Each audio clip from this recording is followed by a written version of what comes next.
첫 번째 주제는 도널드 트럼프 전 대통령이 호르무즈 해협을 즉시 미국 해군이 봉쇄하겠다고 선언한 소식입니다.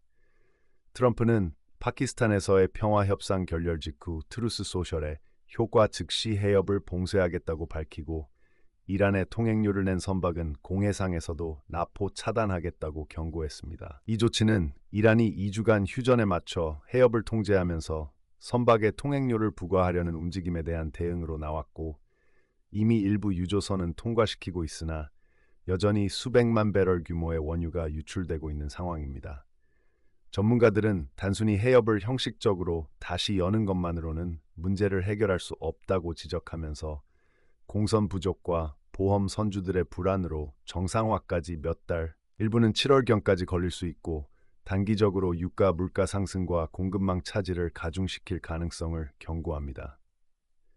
두 번째 주제는 사우디아라비아가 동서에스트 송유관의 송유 능력을 완전 복구했다는 소식입니다.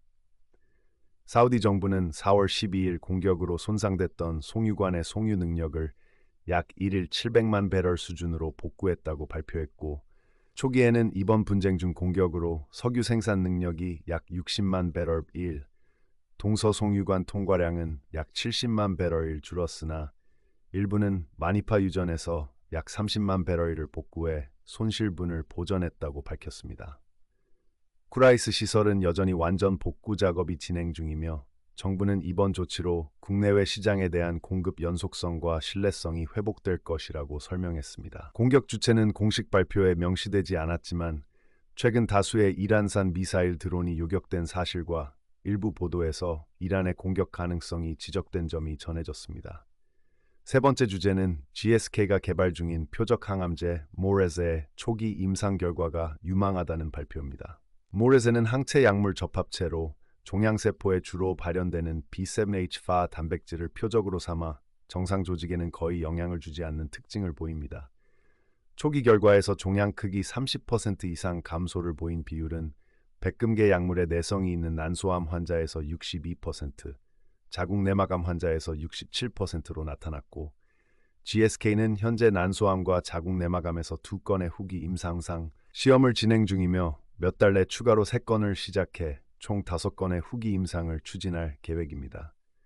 루크 밀스 CEO 체제 하에서 신약 개발 속도를 높이고 있고 모레세는 2023년 중국의 한소 파마로부터 라이선스를 취득한 자산이며 ADC 시장이 2030년까지 약 310억 달러 규모로 전망되는 가운데 모레세의 성공은 GSK 온콜로지 사업의 중요한 모멘텀이 될 수 있습니다. 네 번째 주제는 법무부가 NFL의 항독점 특혜를 검토하고 있다는 소식입니다. 1961년 제정된 스포츠 방송법은 NFL이 팀들을 대신해 TV 중계권을 묶어 판매할 수 있도록 항독점 예외를 허용했는데 상원사법위원회 하위위원장인 마이크 리와 연방통신위원회 관계자 브랜든 카 등이 문제를 제기하면서 법무부의 항독점 담당 부서가 이 특혜를 들여다보기 시작했습니다. 쟁점은 스트리밍 확산과 NFL의 막대한 경제적, 상업적 영향력, 도박 제휴나 정치적 영향력, 그리고 중계권 묶음 판매로 인한 소비자 비용 상승 등으로 1961년 규정이 시대에 뒤떨어졌다는 비판이 제기된다는 점입니다. 리그 측은 패키지 판매가 여전히 합리적이고 지역 무료 중계가 보장된다고 주장하지만 규정 축소나 폐지 가능성이 거론되며 결론은 불투명하고 NFL 내부에서도 대응 전략 수정 필요성이 제기되고 있습니다. 다섯 번째 주제는 뉴저지 유니언의 챔필레 매장에서 발생한 총격 사건 소식입니다. 토요일 저녁 약 8시 45분 전후에 복수의 남성들이 매장에 들어와 카운터 뒤로 진입한 뒤 여러 발의 총격을 가했다는 목격담이 보도되었고 일부 보도는 최소 6명이 피격됐다고 전했습니다. 정확한 사상자 수와 부상 정도는 아직 확인되지 않았고 유니언 카운티 검사실이 수사를 주도하며 현장은 봉쇄 검문 중이라 수사가 진행형이라고 발표된 상태입니다. 일부 직원이 현장에 남아 있었고 주지사 등 관련 당국자들이 보고를 받고 경위를 주시 중이며 기업 측은 즉각적인 공식 답변을 내놓지 않았고 추가 정보는 수사 결과가 나오면 공개될 예정입니다.